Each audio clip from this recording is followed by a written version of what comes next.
샬롬. 함께 인사 나누시고요.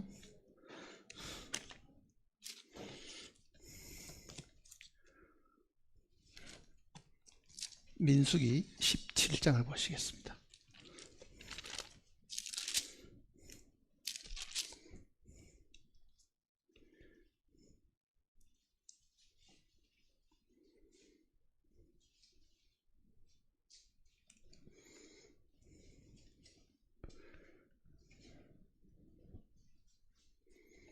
민수기 17장 1절 말씀부터 보시겠습니다.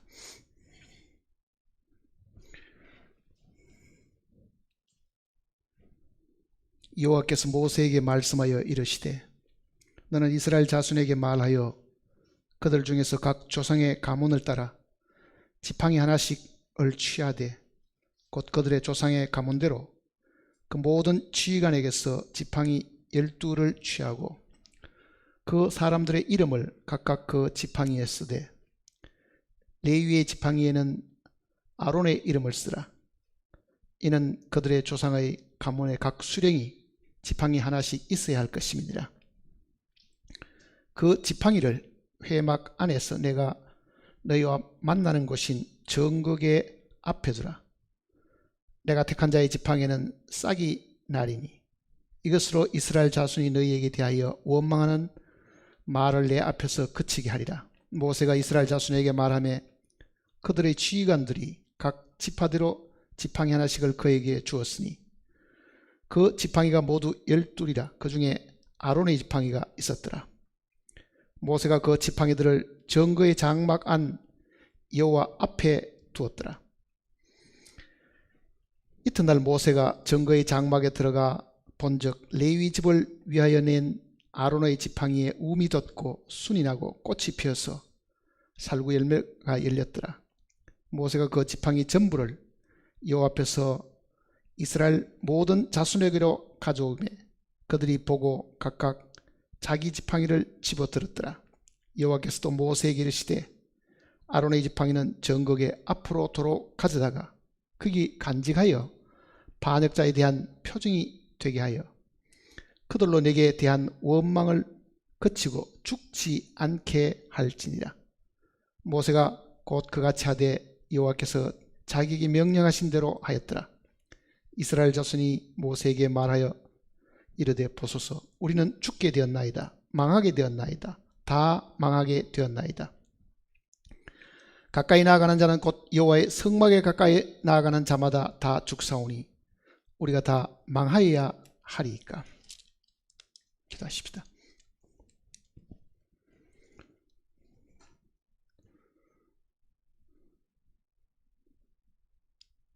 살아계신 아버지 하나님, 하나님이 살아계심으로 온 우주의 만물들이 살아있음을 알고 있습니다.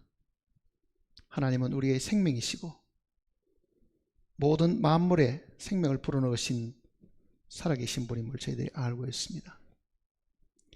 하나님이 살아계심으로 지구가 돌아가고 하나님이 살아계심으로 계절이 생기고 하나님이 살아계심으로 거기에 살고 있는 모든 생명체들이 하나님의 은혜로 매일매일의 삶을 살아가고 있음을 저희들이 확실히 알고 있습니다.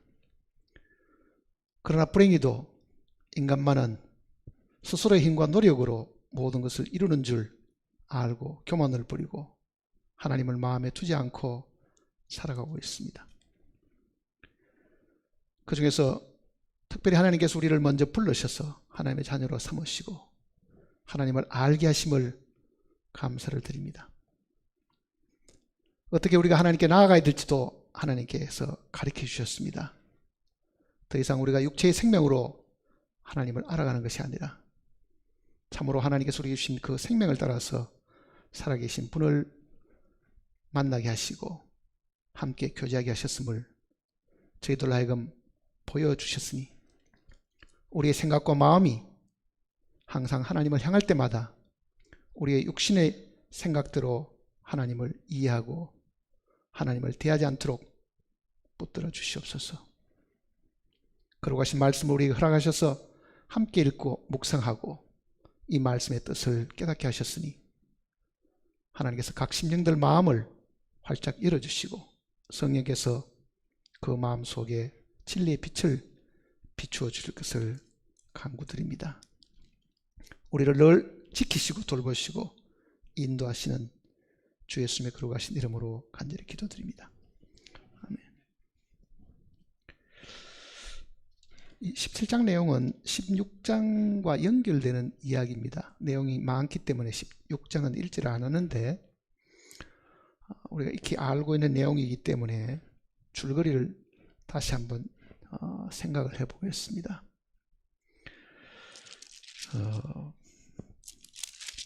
16장에는 이 고라의 이 정손, 아니 레위의 정손인 이 고라라는 사람이 같은 레위 지파에 속한 이 사람, 그리고 루벤 지파에 속한 사람 몇 사람이 이기투합을 해가지고 또 자기의 주장을 펼쳐가지고 250명 이상의 사람들이 모세와 아론을 거역하고 반역하는 이야기가 16장 내용 속에 기록이 되어 있습니다. 그네들은 이렇게 이야기합니다. 너희만 하나님 앞에 나아가서 그럴 게 뭐냐? 우리도 다 당당하게 하나님의 일도 하고 있는 사람들이고 왜 너희가 우리 위에 자신들을 높이느냐? 이렇게 불평하는 이야기가 앞에 있습니다. 그러니까 구원받은 모든 백성들은 다 거룩하고 다 하나님과 직접적으로 접촉을 할 수 있는데 너희가 유독히 이 하나님의 백성 위에 올라서서 군림을 하고 너희만 대접을 받는 그런 존재다. 이렇게 지금 불평을 사실하고 있습니다. 백성을 선동하는 사람들은요, 예나 지금이나 다 사실 똑같습니다. 백성을 팔아가지고 자기들의 실속을 채리는 겁니다. 우리 백성들 모두가 다 거룩하지 않느냐?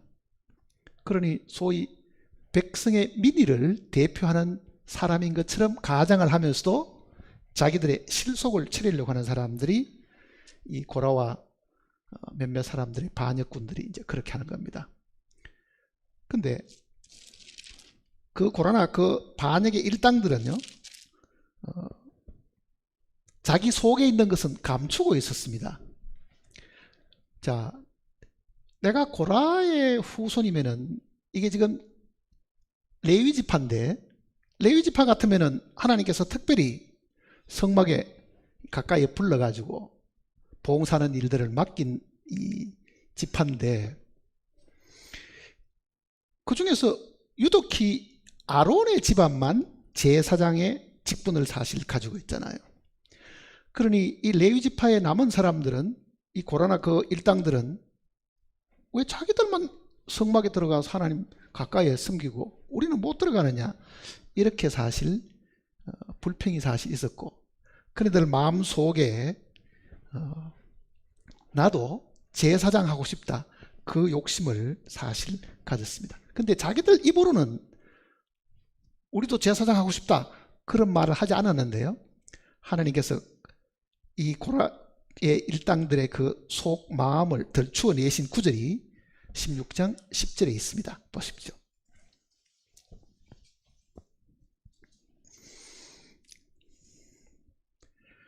9절부터 보십시다. 16장 9절. 이스라엘의 하나님, 이스라엘 회중에서 너희를 가까이 구별하여 자기에게 가까이 하게 하사 여호와의 성막에서 봉사하게 하시며 회중 앞에 서서 그들을 대신하여 섬기게 하심이 너희에게 작은 일이겠느냐. 10절 보시면요, 하나님이 너와 내 모든 형제 레위 자손으로 너와 함께 가까이 오게 하셨거늘. 뭐라고 이야기합니까? 오히려 너희가 오히려 제사장 직분을 구하느냐, 이렇게 지금 이야기를 하고 있는 겁니다. 그러니까 사실은 이 고라는 나도 제사장 하고 싶다 그 말이잖아요. 나도 제사장 하고 싶다. 왜 내가 제사장 하는 일에 거들기만 하고 성막은 우리가 다 세우고 다 다시 해체해가지고 메고 다니고 그런 일들을 하는 우리야말로 정말 고생하는 사람들인데 다 만들어 놓으면은 그 안에 들어가가지고 분양하고 하나님께 직접 가까이 가서 섬기는 건 저 아론 집안밖에 없으니까 우리야말로 하나님 가까이 가서 섬길 사람인데 왜 너희만 그렇게 하느냐 이렇게 사실은 불평을 한 겁니다. 그러니까 이 고라의 일당들의 마음 속에는 이 제사장 직분에 대한 이 탐욕이 그 속에 있었음을 하나님께서 들추어 내신 겁니다. 하나님 가까이에서 섬기는 제사장.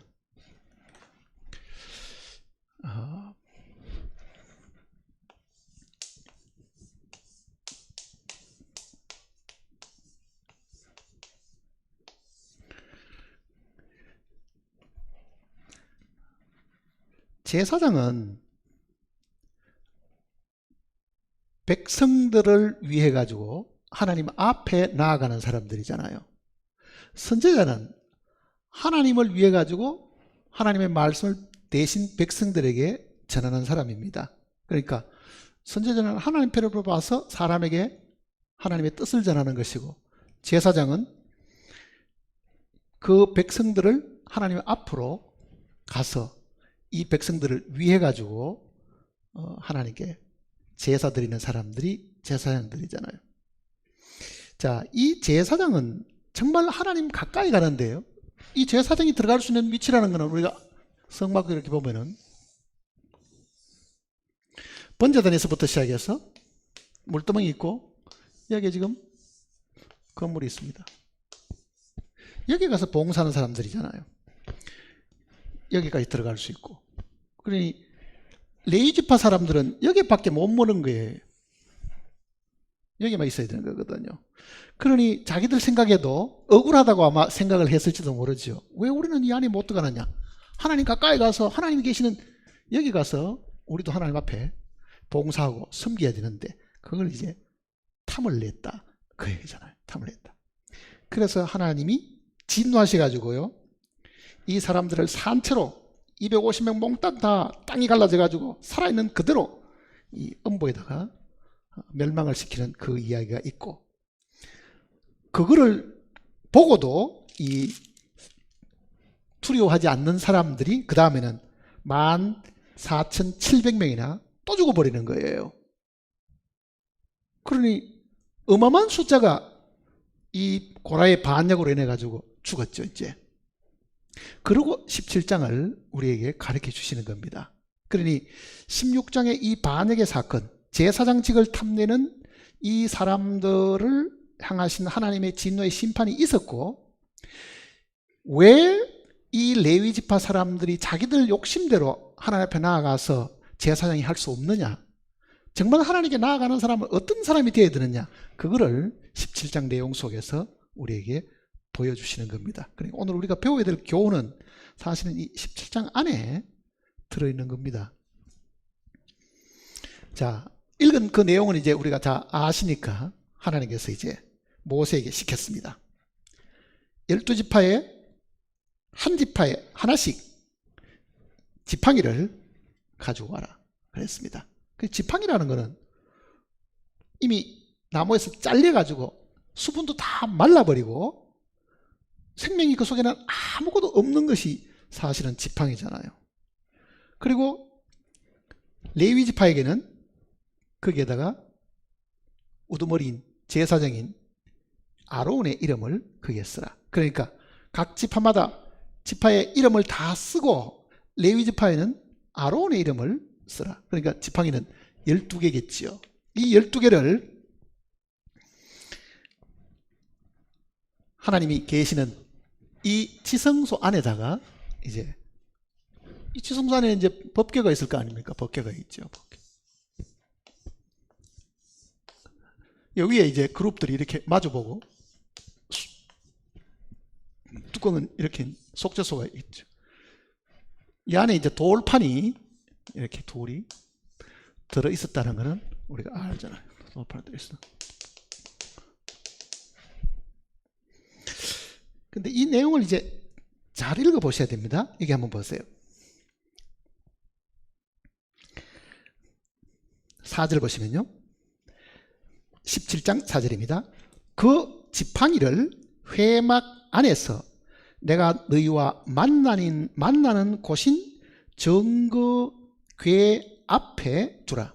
내가 택한 자의 지팡이에는 싹이 나리니 이것으로 이스라엘 자손이 너희에게 대하여 원망하는 말을 내 앞에서 그치게 하라.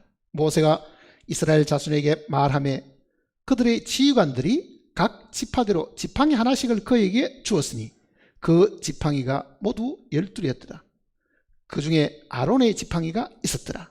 모세가 그 지팡이들을 정거의 장막 안 여호와 앞에 두었더라. 자, 여호와 앞에 두었더라 그랬습니다. 지팡이를 12개를 가져와 가지고 이 법궤 앞에다가 이렇게 12개를 이렇게 두었을 것이다. 지금 이제 대부분 이제 성경 읽으신 분들이 이 구절을 가지고 이제 그렇게 생각을 합니다. 그러니까 처음에 12개를 가져와서는 아마 이 앞에 두었을 것이다 라고 사실 생각하지요. 왜냐하면 이 법궤가 그렇게 큰 것은 아니거든요. 그래서 처음에 가져온 이 막대기는 지성소 안에 이 법궤 앞에 놓았지 않겠는가. 왜냐하면 그 구절이 지금 7절 같은 경우입니다. 정거의 장막 안에 여호와 앞에 두었더라. 여기는 지금 정거의 장막 안에 그랬죠. 정거의 장막 안에, 지성소 안에 하나님 앞에 두었다. 여기는 지금 하나님 앞에 두었다. 이 표현을 잘 기억하셔야 합니다. 그러니까 이 자리가 하나님의 보좌거든요. 위에 있는 이 속죄소는 하나님의 보좌고 밑에 있는 법궤는 성경에 하나님의 발등상이라고 표현을 했습니다. 그러니까 쉽게 말하면 위에 있는 이 그룹들이 있는 이거는 하나님이 앉아 계시는 자리를 상징하는 것이고 밑에 있는 법궤는 하나님이 발을 얹어 놓으시는 발등상에 해당하는 것이다. 그러니까 보좌에 발을 이렇게 있는 것이라고 하면 지금 7절은 장막 안 여호와 앞에 하는 거는요, 이 법궤가 있고 요 앞에다가 12개를 두었을 것이다. 이렇게 보는 것이 정확합니다. 이제 근데 이 중에서 한 개만 꽃이 피고 살구나무 열매가 지금 맺혔지요. 그 다음에 이제 그 모세가 그 꽃 피고 열매 맺은 그 막대기를 사람들 앞에 다 보여주고는 그 다음에 보세요. 8절 보시면은 이튿날 모세가 정거의 장막에 들어가 본즉 레위의 집을 위하여 낸 아론의 지팡이에 우음이 돋고 순이 나고 꽃이 피어서 살구 열매가 열렸더라. 모세가 그 지팡이 전부를 여호와 앞에서 이스라엘 모든 자손에게 가져오며 그들이 보고 각각 자기 지팡이를 집어들었더라. 10절 보세요. 여호와께서 또 모세에게 이르시되 아론의 지팡이는 정거궤 앞으로 도로 가져다가 거기 간직하여 반역자에 대한 표징이 되게 하여 그들로 내게 대한 원망을 그치고 죽지 않게 하라. 그러니까 12개 중에서요, 한 개는 꽃이 피고 열매가 맺었으니까 요 아론의 지팡이는 다시 가져다가, 그러죠, 다시 가져다가 여기 지금 정거궤 앞으로 도로 가져가. 이게 지금 정거궤 하는 이 궤가 작은 글씨로 되어 있죠. 이게 작은 글씨로. 요 궤자 보세요. 성서공회에서 번역한 성경을 보시는 분들은 요 궤자가 작은 글씨로 되어 있을 겁니다. 다른 성경들은 꼭 그렇지는 않습니다. 지금 성서원이나 아가페나 뭐 거기서 나온 것들은.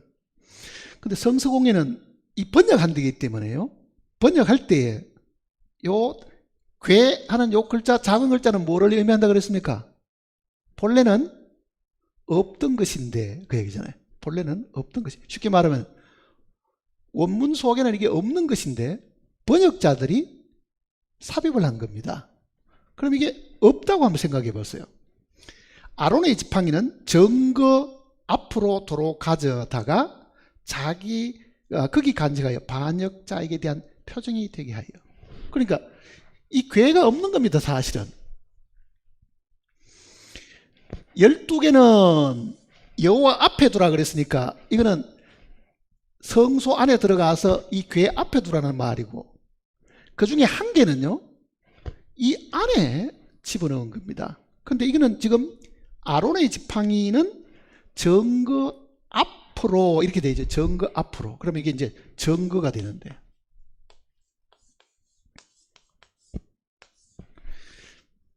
정거가 뭐냐?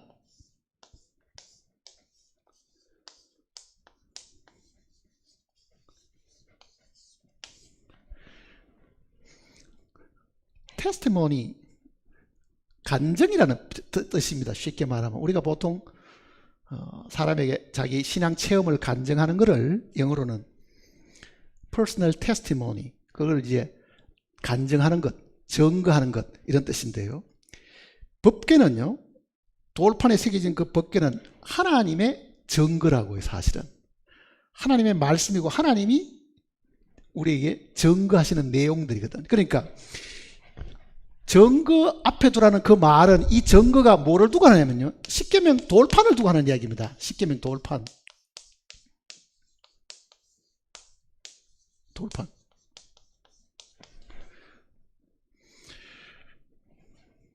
그러니까 하나는 지금 우리말 성경 속에 지금 괴하는 이 말이 없는 것이 사실 맞습니다. 제가 지금 이 내용을 유대인들 성경도 참고해보고 다른 영어 역본들도 다 읽어보면요, 우리말처럼 이렇게 삽입해놓은 단어가 없어요. 사실은요. 삽입해놓은 거. 번역한 성경에만 괴라는 단어를 가끔 사실은 집어넣어 놨습니다. 그러니까 정거 앞에 두라는 것은 돌판 앞에다가 두라, 그 얘기입니다. 돌판 앞에다가. 그러니까 어디 집어넣어야 되겠어요? 이 속에 집어넣어야 되는 겁니다. 이 속에. 막대기는 이 속에 집어넣는 거죠.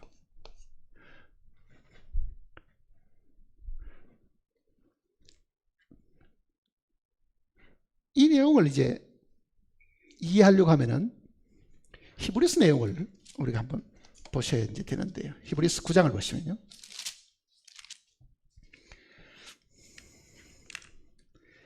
히브리스 9장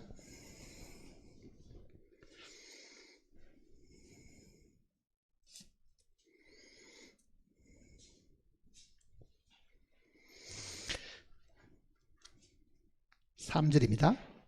9장 3절. 히브리스 9장 3절.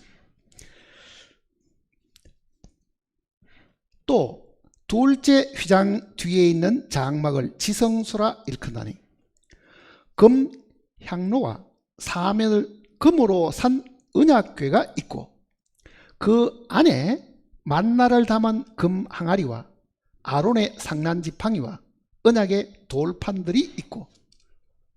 그러니까 실제로는 이 신약의 이 히브리서 기자가 우리에게 가르쳐준 내용은 본래 이 법궤 속에는 돌판만 들어 있었는데 추가로 이 속에다가 넣었겠죠. 뭘 넣었습니까? 2개를 더 넣었습니다. 하나는 만나를 담은 금 항아리를 하나 넣고, 하나는 아론의 상난 지팡이, 꽃이 펴있는 이 지팡이, 열매도 맺어있는 이 지팡이를 이 언약궤, 즉 법궤 안에다가 넣었다, 이렇게 얘기한 거예요. 법궤 안에 넣었다.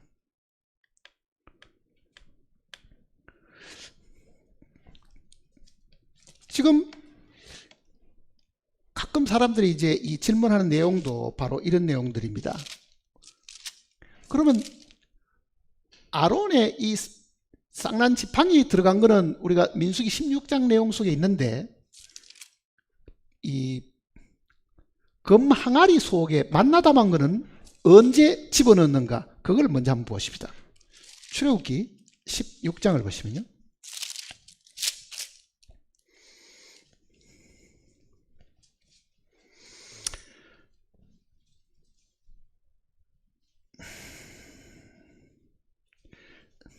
출애굽기 16장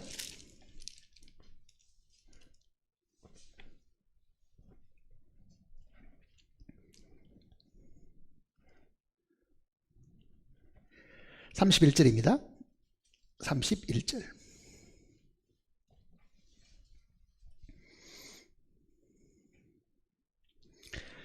이스라엘 족속이 그 이름을 만나라 하였으며 가시와 같이 희고 맛은 꿀 섞은 과자 같더라. 모세가 이르되 여호와께서 이같이 명령하시기를 이것을 오멜에 채워서, 오멜이란 거는요 요 돼 같은 겁니다. 물건 담는 되인데 양으로 따지면 한 오멜이 한 대 조금 넘습니다. 그러니까 1.2 돼 정도 되니까 한 대 정도, 그러니까 그 만나를 한 대 정도 금 항아리 속에 넣어 가지고 그 얘기입니다. 너희의 대대 후손을 위하여 간수하라. 이는 내가 너희를 애굽 땅에서 인도하여 낼 때에 광야에서 너희에게 먹인 양식을 그들에게 보이기 위함이니라 하셨다 하고, 또 모세가 아론에게 이르되 항아리를 가져다가 그 속에 만나 한 오멜을 담아 여호와 앞에 두어 너희 대대로 간수하라. 아론이 여호와께서 모세에게 명한 대로 그것을 정급판 앞에 두어 간수하게 하고, 여기 지금 판자도 이게 작지요. 작은 것이 가지고 있는 성경이 있습니까, 여러분들? 그러니까 이 판자도 사실은 번역자들이 추가로 삽입해 놓은 겁니다. 이것도 본래는 정거 앞에, 즉 정거의 돌판 앞에 그 얘기입니다. 두어. 자, 하나님께서 두 가지를 더 이 속에 넣으시는데요. 하나는 만나고 하나는 지팡이입니다. 지팡이를 넣은 거는요, 백성들이 원망하는 것을 더 이상 원망 못하도록끔 방지하기 위해 가지고 증거로 주신 건데, 만나는 그 속에 왜 넣었는가? 만나도 이 이스라엘 백성들은 하찮게 생각했습니다. 만나를 우습게 생각한 거예요. 40년 동안 가나안 땅 들어가기 직전까지 하늘에 내리는 그 하늘의 양식을 먹고도 이 만나를 향해 가지고 이 박한 음식이 할 정도로 그거를 천시하고 업신여기고, 사실은 그네들이 그렇게 했습니다. 민수기 한번 보시면요, 11장을 보세요. 민수기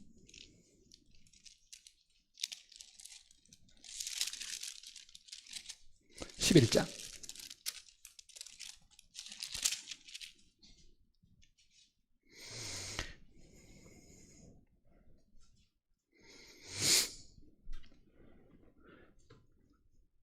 7절입니다. 11장 7절. 만나는 가시와 같고 모양은 진주와 같은 것이라. 백성이 두루다니며 그것을 거두어 맷돌에 갈기도 하고 절구에 찢기도 하고 가마에 삶기도 하여 과자를 만들었으니 그 맛이 기름 섞은 과자 맛 같더라. 아까 출애굽기는 뭘 섞은 거라고 했습니까? 꿀 섞은 그랬지요. 여기는 기름 섞은 과자 이렇게 표현했습니다. 그 다음에 21장을 보시면요, 이 만나를 유대인들이 뭐라고 이야기하냐 한번 보세요.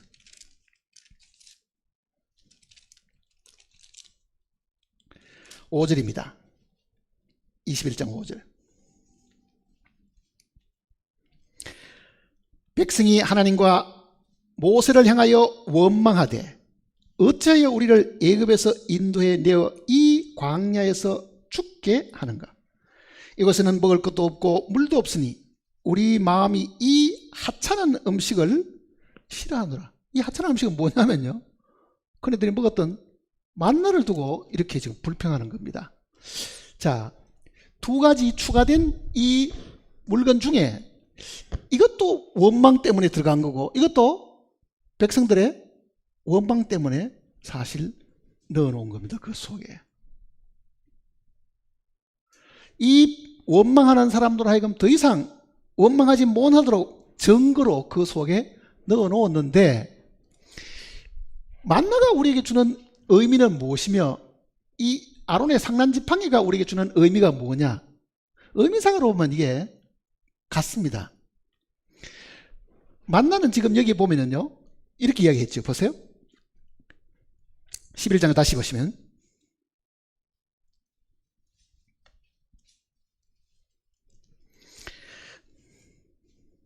8절입니다. 11장 8절.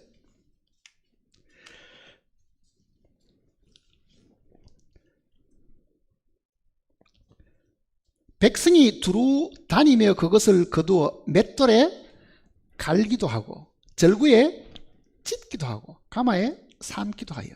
자, 만나는 그냥 못 먹습니다. 어떻게 해야 됩니까? 갈거나 찢거나 불에 삶아서 먹도록 해놓은 거잖아요.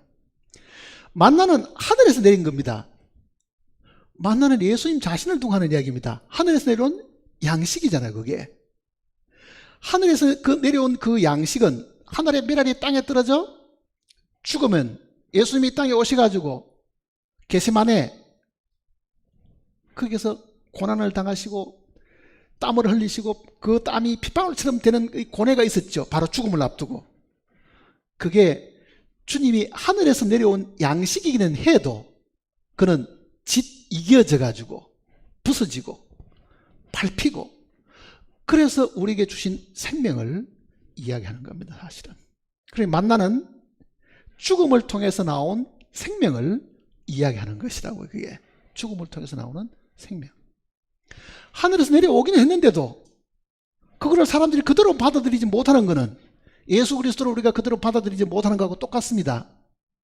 그가 죽으시고 짓밟히고 짓이겨지고 몸이 깨트려지고, 그래서 우리에게 양식이 사실 되시는 거거든. 그게.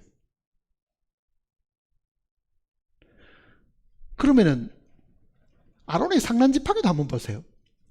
아론의 상란지팡이도 이게 부활과 관계가 있다는 것은 우리가 금방 알 수 있죠. 하나님을 섬기려고 하면은, 하나님의 제사장 된 사람은 그냥 되는 것이 아니다. 이 아론의 집안은 하나님이 특별히 택했는데, 이 택해가지고 하나님 가까이에서 봉사를 주는 사람은 반드시 막대기가 다 잘려가지고 죽었는데 거기에서 잎이 나고 꽃이 피고 열매를 맺는 거는요, 부활을 얘기하는 거라고. 사실은요 그렇잖아요. 그게 주님이 바로 부활로 통해 가지고 우리의 대제사장이 되신 거잖아요. 하늘 성소에 올라가셔가지고도. 그러니까 누구든지 하나님 가까이에 섬기기를 원한다고 되는 게 아니고, 정말 하나님께 선택받아서 봉사하고 섬길 수 있는 사람은 반드시 육신이 포기되고 그 죽음을 통해서 다시 태어난 그 생명으로 봉사를 해야 된다는 것을 가르쳐 준 겁니다. 그게 금 항아리 속에 들어있는 만나도 마찬가지고 아론의 상란지팡이도 마찬가지라고요. 그러니까 그거를 계속 가지고 다녔습니다. 언제까지 가지고 다녔을 것 같아요? 광야 40년은 말할 것도 없고요.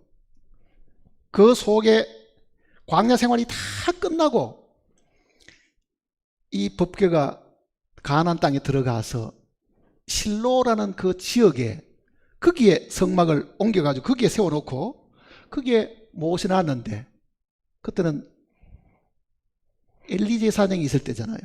엘리 제사장이 있을 때 팔레스타인이, 즉 블레셋이 쳐들어와가지고 그 법궤가 뺏긴다고요.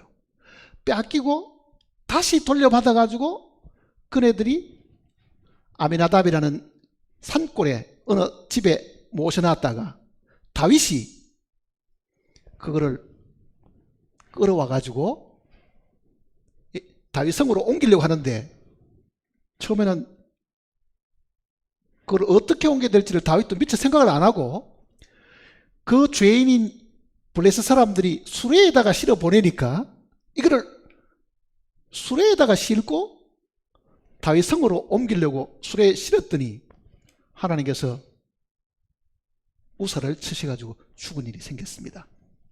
왜? 소가 뛰니까 벗개가 떨어지는가 싶어가지고 그 아미나답의 아들 우사가 그거를 잡으려고 하다가 하나님께서 우사를 죽여버리잖아요.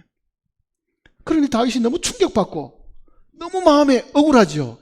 나는 하나님의 이 벗개를 모시다가 예루살렘에다 옮겨 놓으려고 했는데 하나님이 이걸 치시다니. 근데 나중에 다윗이 깨달았습니다. 이 벗개는 수레에 실는 것이 아니고 뭐 해야 된다고요? 반드시 고라 자손들이 매야 되는데 이 하나님의 계율대로 우리가 하지 않아서 이 벌을 받았다. 그걸 깨달은 거예요. 그 사이에 이제 오베데돔 집에 옮겨놨더니 3개월 가 있었는데 하나님께서 그 집에 축복을 해가지고 엄청난 집 축복을 받으니까 다윗이 놀랐습니다. 그래서 그걸 다시 옮겨가지고 다윗성에 갖다 놓고 솔로몬이 성전을 지어가지고 벗개가 들어가는 데까지 한 40년 동안은요, 아미나답 집에서부터 40년 동안은 밖에 있은 거예요, 사실은요. 근데 성경은 뭐라고 말하냐면은 그때는 이 두 개는 없고 뭐만 있었다고요? 그 속에 돌판만 있었더라 그러잖아요. 돌판만 있었더라. 그러니까 이 추가된 이 두 가지는 실제 솔로몬 성전에 들어갈 때에 없었습니다. 그 내용을 잠깐 한번 살펴볼 필요가 있습니다. 이 내용을 먼저 밝혀준 성경을 이제 한번 보시죠. 이제 구약 성경을 먼저 한번 보시고,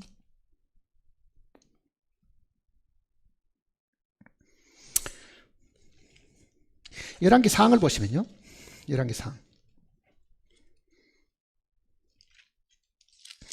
8장입니다.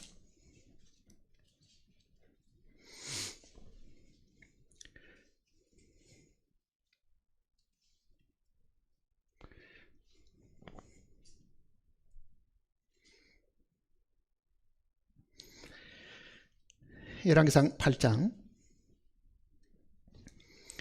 9절입니다.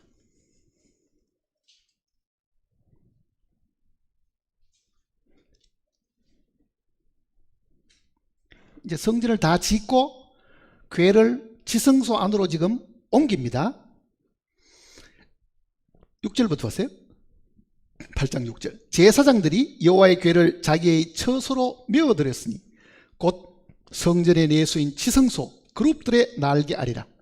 그룹들이 그 궤 처소 위에서 날개를 펴서 궤와 그 채를 덮었는데 채가 길므로 채 끝이 내소 앞 성소에서 보이나 밖에서는 보이지 아니하며 그 채는 오늘까지 그곳에 있으며 그 궤 안에는 두 돌판 외에 아무것도 없으니 그러잖아요. 자, 이때는요, 이 가나안 땅에 들어와서도 긴 세월이 흘렀습니다, 사실은요. 그리고 이 벗개를 블레셋 사람들이 가져갔다가 다시 돌려보냈지요. 그리고 아미나답이라는 그 사람 집에 그 산중에 있는 그 집에다가 방치해가지고 20년을 있었지요. 그리고 다윗성으로 운반해가지고 솔로몬 성전까지 들어간 한 20년 걸렸으니까 한 40년 동안을 회막에 있지를 안 했습니다. 실로의 회막에서 나와가서 그런 거예요.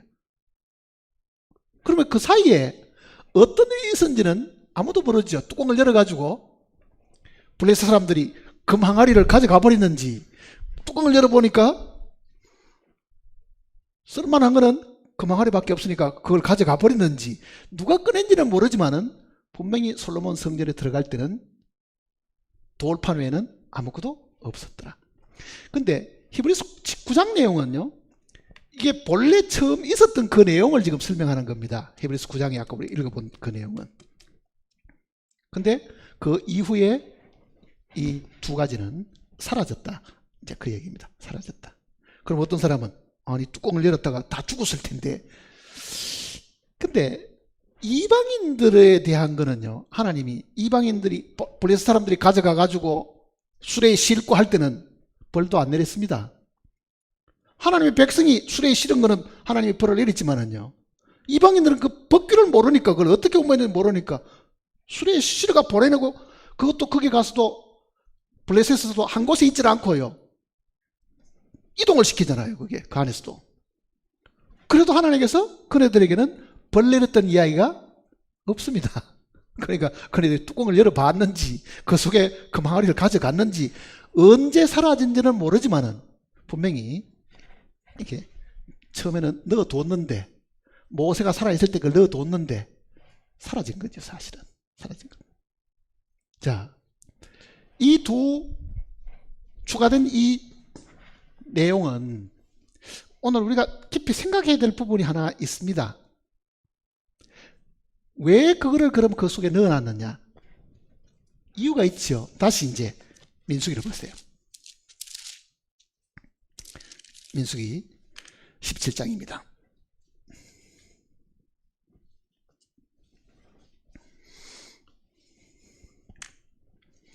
(17장) 10절입니다.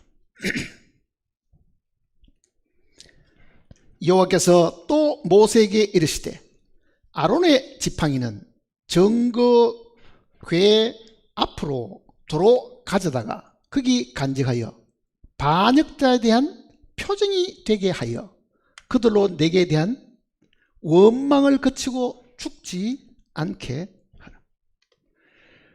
원망을 못하게 한다 그 얘기잖아요. 원망을 못하게 한다.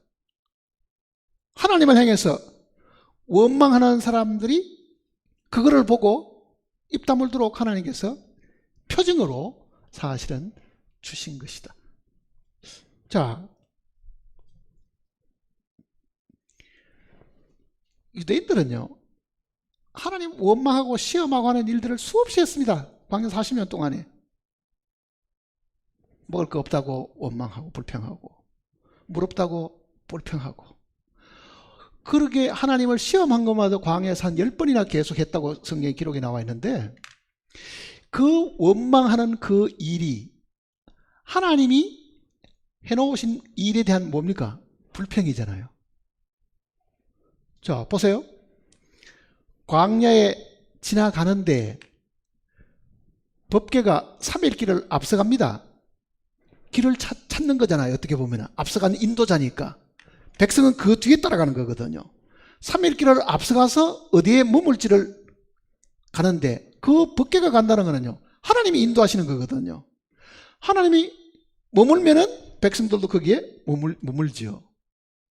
그러면 하나님이 길 안내자시잖아요. 사실은 길을 안내하시는 분이잖아요. 근데 하나님이 아무 생각 없이 여기 데려놓고 저기 데려놓고 그렇게 했겠어요? 광야 40년 동안에 41곳을 쉬었습니다. 41곳을. 그러면 거의 1년에 한 번씩은 이렇게 이동했다는 얘기잖아요. 1년에 한 번씩 계속. 그 41곳을 다 다니시면서 길을 안내하셨는데 그러면은 그네들이 목마르고 먹을 것이 없고 때악비디 덥고 그건 어떻게 한 거게요? 하나님이 환경을 다 아시는데도 그 자리에 두신 거는요 그 환경을 만드신 분도 누구라는 이야기입니까? 하나님이시잖아요. 하나님.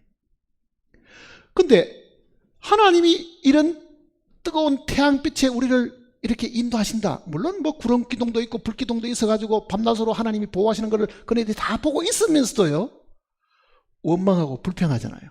물 없다, 먹을 거 없다, 고기를 안 준다. 애굽에 있을 때는 파와 마늘과 부추와 뭐 외를 우리가 마음껏 먹었는데 값없이 먹었는데 그러고 뭐 그런 불평할 때도 그게 다 하나님을 향한 원망이잖아요. 사실은 원망이. 그래서 그 중에 내린 게 지금 만나가 거기에 들어있는데 그 만나를 그네들이 볼 때마다 우리가 먹을 거 없다고 불평할 때 이거를 주신 것이다. 그 원망을 막으려고 사실 주신 것인데 오늘 우리가 지금 한번 생각해 보세요. 우리는 지금 살아가는 동안에 구원받고 난 이후에 살아가는 동안에 하나님이 이스라엘 민족을 광야에서 인도하듯이 우리를 인도하는 그 과정 속에 먹을 것이 없다. 불평했던 하나님이 주신 게 뭐예요? 그네들이 원하는 것은 뭐였습니까? 부추와 파와 마늘과 외와 뭐 이런 거 있다고요? 그 다음에는 고기 달라 그랬다고요. 자세히 한번 보세요. 부추, 파, 마늘은 어디에 좋습니까? 이게 강장제입니다. 육신에게 다 좋은 거예요. 그러니 하나님의 백성이 광야에 나와서 그네들이 바라고 있었던 것은 정말 그네들이 구원받은 그 생명에 대한 양식보다는 뭘 더 바랬어요? 육신의 양식이 더 필요한 거죠. 당장에. 그러니 내한테 필요한 거는 부추와 파와 마늘, 부추 같은 거는요 조혈작용하는 거잖아요. 피를 만드는데 그만큼 좋은 것이 없습니다. 그게 다 육신에 도움이 들어가잖아요. 그러니까 애굽이 주었던 거는, 세상이 주었던 것은 육신에 좋은 것을 다 주었는데, 하나님이 주시는 거는 그거하고는 하등의 관계가 없는 하늘에서 내린 가시와 같고 뭐 동글동글 진주같이 생겼고 뭐 약간 달기는 하지만은 기름성은 과자 같은 거, 그거를 40년 먹었다고 한번 생각해 보세요. 질리겠어 안 질리겠어? 근데 사실은 그 가시와 같은 동글동글하고 하늘에서 내린 그것은 예수님이 이겨지시는 예수님 자신이 우리의 생명이고 우리의 양식인데, 우리는 왜 하나님이 나로 하여금 이렇게 공고하게 만드는가? 먹을 것이 없게 만드는가? 왜 육신을 이렇게 피곤하게 만드는가? 우리도 똑같이 불평하는 사람들입니다. 뭘 불평해요? 우리는 말씀을 들어도요, 이게 주님 자신이고 하늘에서 내린 양식이라고 생각하지 않고 이것 말고 뭐 달라고요? 부추와 파와 마늘과 고기를, 그걸 바라잖아요. 사실은 그걸 바라고 있는 거예요 지금도. 그러니 예수님께서도 분명히 이야기하시잖아요. 사람이 떡으로만 살 것이 아니요, 하나님의 입에서 나는 모든 말씀. 자, 떡으로 사는 것은 뭐겠어요? 우리 육신들입니다. 근데 실제 우리는 육신 속에 정말 거듭난 생명을 가지잖아요. 그 생명은 만나로 살 수 있지 애굽에 먹던 그 양식으로 사는 것이 아니다. 그거를 사람들이 불평하지 못하도록, 원망하지 못하도록 이 전국의 속에다가 만나를 담아 주셨고, 혹시 또 지위를 탐내해 가지고 나도 구원받았는데, 나도 하나님 앞에 가서 봉사할 수 있는데 왜 나는 못하고 남들은 다 하는데 나는 못하는가, 그런 직분에 대한 탐내는 것들도 하나님이 막으신 거예요. 왜? 하나님 앞에 가서 봉사하는 것은 육신으로 가서 봉사하는 것이 아닙니다. 로마서를 보세요.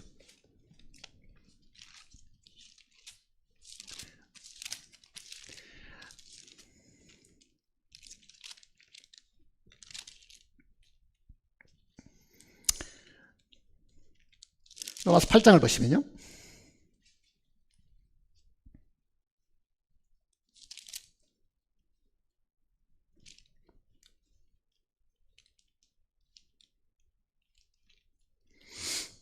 로마서 8장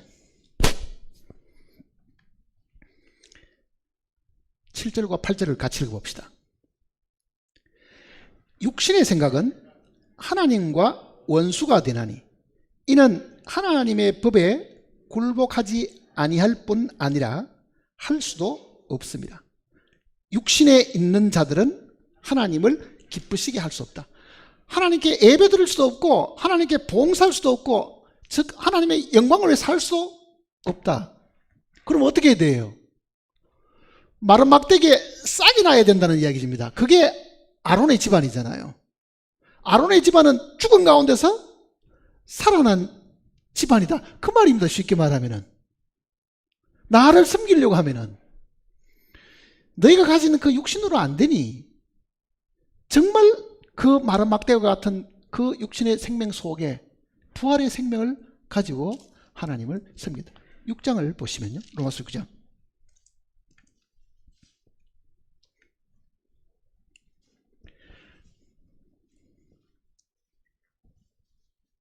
13절입니다. 6장 13절.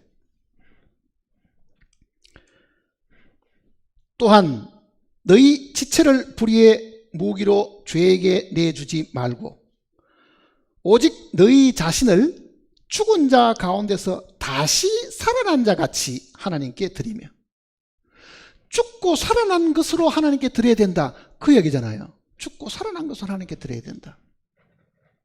그러니까 하나님께 드리는 봉사는 레위의 이 고라의 후손들이 생각하는 것처럼 너도 하면은 나도 할 수 있다가 아니라, 이거는 참으로 하나님의 부름을 받아야 되는데, 그 부름이라는 것이 죽은 가운데서 다시 살아난 그 경험을 가진 자들을 두고 하는 이야기다, 그 얘기잖아요.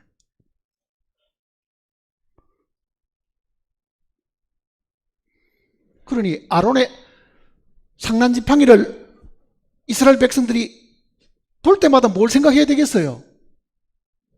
아, 지성소에 하나님을 섬기는 자는 반드시 부활해야 된다, 그걸 배운 거죠. 사실은요, 부활을 해야 된다. 레위 지파가 무조건 다 그 속에 못 들어간다는 이야기잖아요. 그러니 하나님께서 자기 속에 원망이나 불평이 있는 것을 더 이상 입을 못 열도록 우리에게 보여주셨다고 하면은, 오늘 이 내용을 우리가 깊이 생각해 보면요, 자, 우리는 만나도 불평하는 사람이다.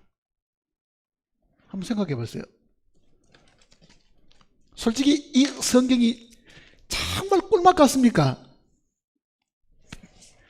아이고, 똑같은 이야기 같고, 똑같은 이야기가 봐도 무슨 말인지 모르겠고, 아마 사실은 대부분 구원받은 사람들도요, 이 성경이 뭐 아는 사람이 읽고 우리한테 설명만 해주면 되지, 그거를 내 골치 아픈 걸 내가 읽어야 되냐, 그 말이 그 말 같고 그 말이 그 말 같고 똑같은 건데, 그 생각 안 합니까? 사실은요.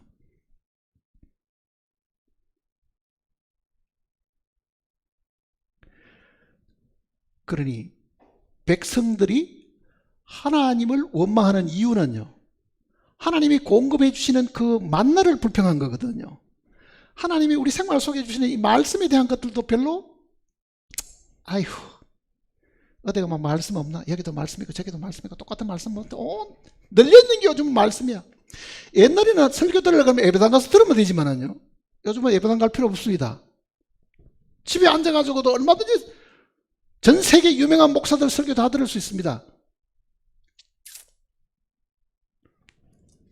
그러나 정말 그 마음 속에 이 하늘에서 내린 그 양식이신 주님을 그 속에서 발견하고 정말 그분을 귀하게 생각하는가? 아이고, 주님, 내가 필요한 것은 주님보다도 돈이 더 필요합니다. 아마 그 생각하고 살기가 쉽지, 내가 당장 필요한 것은 주님보다는 내 육신의 이 필요를 채워주십시오, 아마 그렇게 이야기가 쉽지요. 우리 주님이 나의 모든 것이시다, 그러니 나는 주님만 있으면 된다, 그렇게 말하는 사람이 몇 명 되겠어요? 사실은. 그러니 우리는 구원을 받고도 과거에 유대인들이 그렇게 했던 것처럼 우리는 바로 우리의 양식이신 주님을 하찮은 것처럼 생각하고 산다. 주님이 우리에게 양식이 안 된다, 그 얘기잖아요. 양식이 안 된다.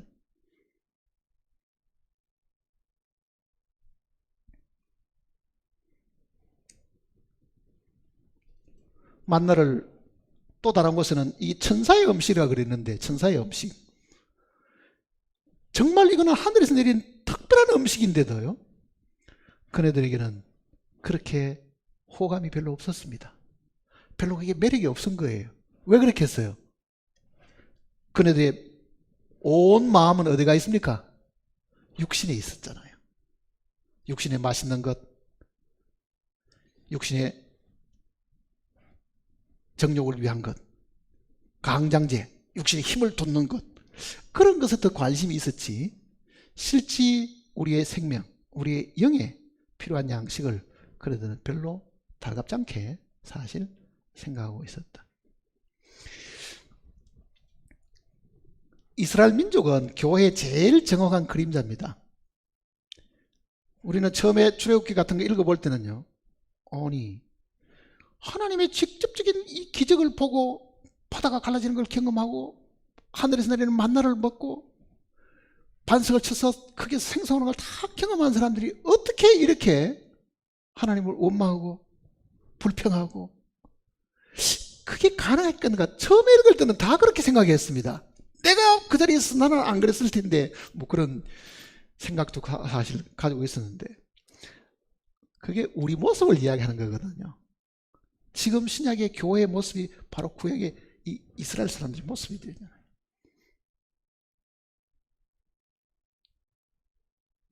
그러니 오늘 우리는 이 민수기 17장 그 내용을 읽어보면서요, 주여 내 마음속에도 이 고라당처럼 이 불평하는 것이 없습니까? 이 교회 속에 불평이 없습니까? 하나님이 공급해서는 만나가 있는데도 불평이 없습니까? 그러니 그 항아리 속에 담겨있는 만나와 아론의 그 상란 지팡이는 오늘 나를 위해서 하나님이 주신 겁니다. 내 입에서 더 이상 원망이 나오지 않도록 하신 것입니다. 그거를 우리가 경험을 해야 됩니다. 물론 이제 솔로몬 성전에 들어갈 때는 그게 다 사라지고 이제는 그 솔로몬 성전은 주님이 이 땅에 오셔가지고 친히 다스리는 그때 성전에 대한 예표니까요. 그때 갔어야 뭐 주님이 직접 오고 계실 때니까 뭐 필요가 없겠죠. 그러나 적어도 광야 생활하는 동안에, 그리고 가나안에 처음 들어갔을 몇십 년 동안에는 여전히 그 안에 이게 하나님께서 우리에게 주신 교훈들이 분명히 있었다는 것을 기억을 해야 됩니다. 나는 불평 안 하는 사람이야. 아닙니다. 불평이 우리 속에 계속 있는 거예요. 오늘도 불평이 있고 내일도 불평이 있고 불만족한 것에 대한 불평이 계속 있잖아요. 불만족한 것. 그네들은 무엇을 먹을까 무엇을 마실까를 걱정한 사람들입니다. 우리는 어떻습니까? 우리도 똑같잖아요. 무엇을 먹을까 무엇을 마실까를 걱정하는 사람들이라고 지금.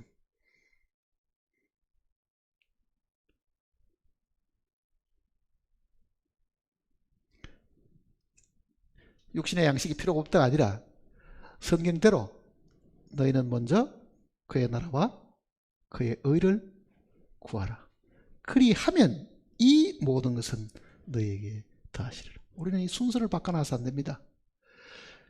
내가 추구해야 될 것은 그리스도와 그의 나라고 그의 의인데, 그러면 지금 내가 육신이 필요한 것은 하나님이 먹고 마시는 것에 대한 것은 추가로 공급해 주시겠다. 약속을 해주신 거잖아요. 그런데 우리는 주님의 이 약속을 반대로 생각합니다. 주여 나에게 먼저 먹을 거고 마실 것을 주시면 내가 그 다음에 주님을 섬기겠습니다. 이렇게 생각하는 거예요.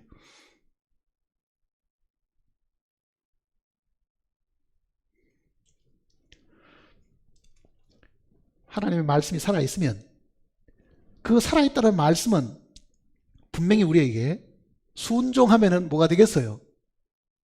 복입니다. 순종 안 하면 뭐가 되겠어요? 저주가 됩니다. 복 받기를 원합니까? 신명기 11장을 보시면요.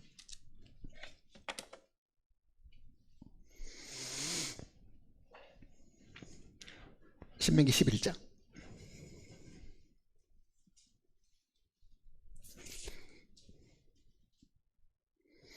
26절입니다.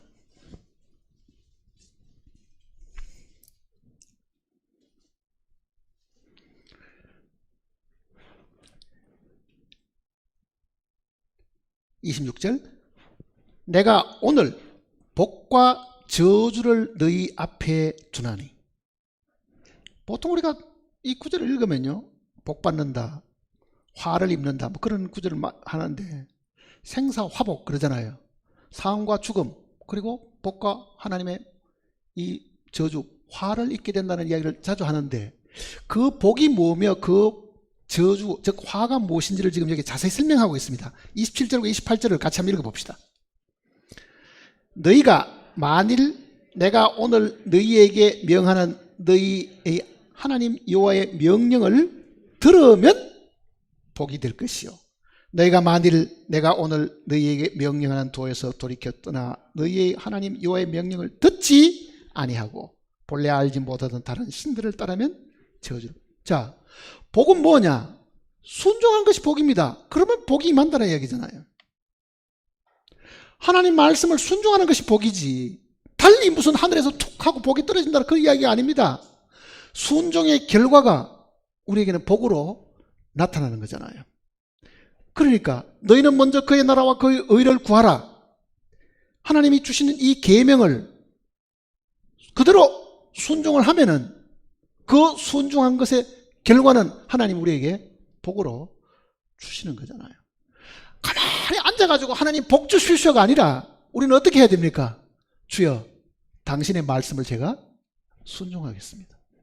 비록 그것이 내가 이해가 안 되고 비록 그것이 지금은 나에게 손해가 되는 것 같아도 하나님이 말씀하셨으니까 나는 순종하겠습니다. 그게 필요한 거예요, 사실은. 그러면 그 순종하면은 그게 복이 된다, 그 얘기잖아요. 순종이 복이다. 말씀을 들으면 복이 된다. 근데 우리는 듣기는 들어도, 듣고 다 알아도 순종 안 합니다. 그러니까 한 발자국 더 가야 되죠. 성경을 듣고 많이 알아도요, 한 발자국 더 안 가는 거는 이거는 아직도 행동을 옮기지 않았다는 뜻이잖아요. 예수님은 어떻게 하셨을까요? 예수님은 알고 있는 거는요, 반드시 행했습니다. 가르치기만 하신 분이 아니고 예수님은 알고 있는 그 부분에 대한 것도 하나님께 늘 순종하셨습니다. 사도행전 1장을 보시면요, 사도행전 1장 1절입니다.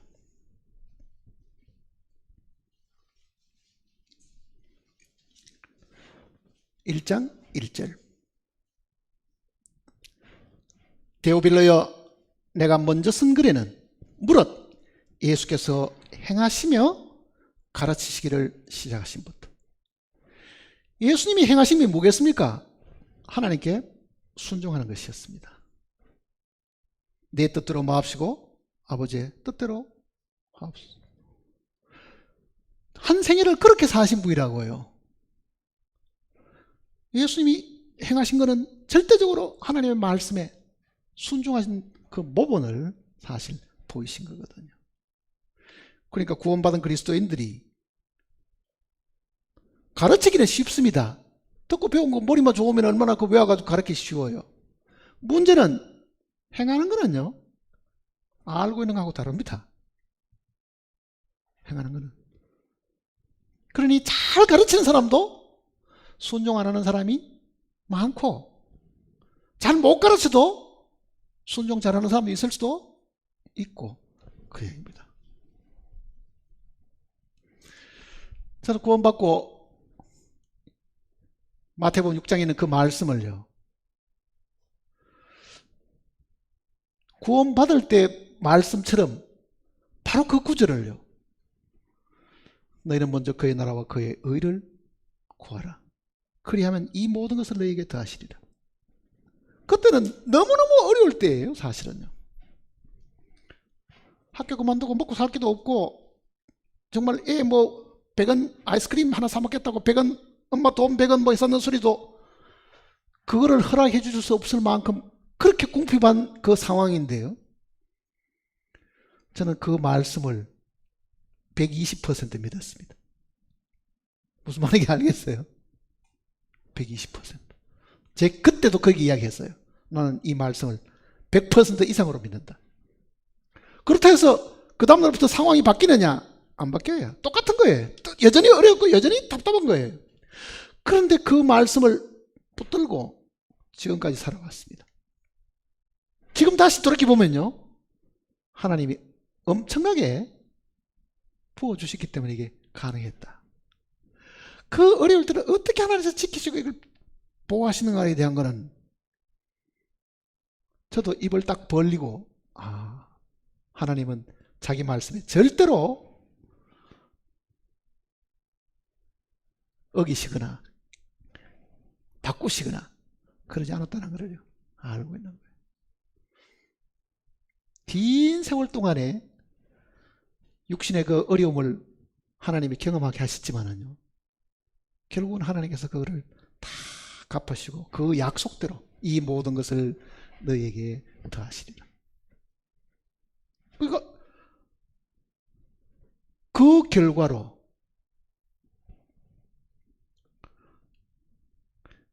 오늘까지 사실 여기 서 있는 겁니다. 오늘까지. 저는 내 생애 속에 하나님이 살아계심을 늘 그렇게 경험하고 사실은 살아온 거예요. 살아계신 분이다. 살아계시고 지금도 그 말씀이 살아있으니까 그 말씀은 변하지 않는다. 그렇잖아요. 그러니까 순종을 하면 너에게 복이 되고 순종하지 않으면 너에게 저주가 된다. 그러잖아요. 그러니까 복과 저주라는 게 다른 데 있는 게 아닙니다. 어디 있습니까? 하나님의 말씀을 내가 순종하느냐 순종하지 않느냐, 그게 복과 화를 나누는 거예요. 사실은.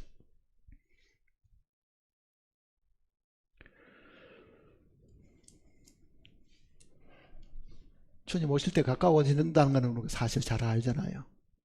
세월이 너무너무 빨리 가지요. 빨리 가는 걸 아쉬워할 거 없습니다. 그러면 그만큼 빨리 주님이 오십니다. 이제 더 빨리 가도 좋습니다. 왜? 그러면 주님이 더 빨리 오실 거니까. 사실은 더 빨리 가는 건 아닌데 우리가 그렇게 느끼는 거잖아요. 왜 이렇게 세월이 빨리 가는가? 빨리 가는 걸 아쉬워할 필요가 없습니다. 이 말씀의 주인공이 드디어 나타나시잖아요. 드디어 이 말씀이 살아있음을 보여주신 그분이 나타나실 때 우리가 안 부끄러워하려면 뭘 해야 되겠어요? 주여 당신이 때마다 일마다 필요한 말씀을 우리에게 주셨는데 제가 그 말씀을 그때 받아들이고 순종했습니다. 그게 하나님을 영광스럽게 하는 겁니다. 하나님 말씀대로 되었다. 하나님의 약속대로 되었다. 그거보다 하나님을 더 영광스럽게 하는 게 어디 있어요?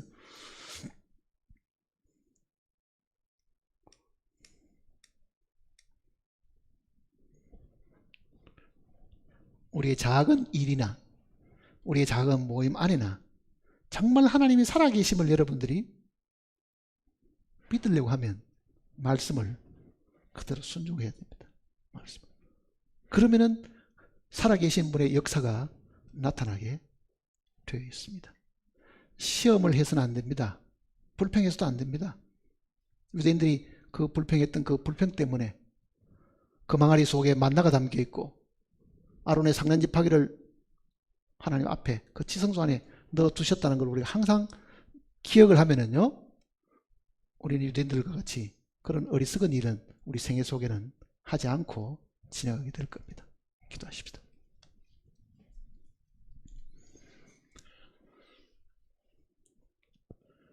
아버지 하나님, 이스라엘은 우리의 정확한 모델이었습니다. 그 백성들이 겪었던 많은 그 경험들은 후시대 사람들에게 교훈으로 기록하셨음을 분명히 알고 있습니다. 하나님의 새로 지음받은 우리가 육신적인 유대인들처럼 다시 실수하지 않도록 우리를 지키시고 돌봐주시고 우리를 붙들어 주시옵소서.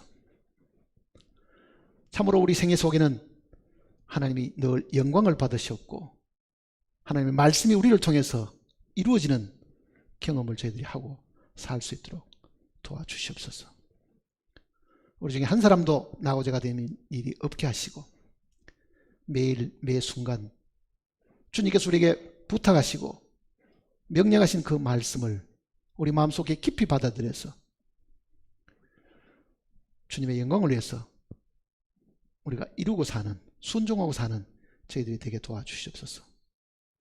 우리를 죄악 가운데서 구원하신 것뿐만 아니라 험악한 이 인생의 행로에서도 우리를 늘 지키시고 돌봐주시고 장차 이를 그 하늘나라에 이를 때까지 우리를 보호하시는 우리 주님 거룩하신 이름으로 간절히 기도드립니다. 아멘.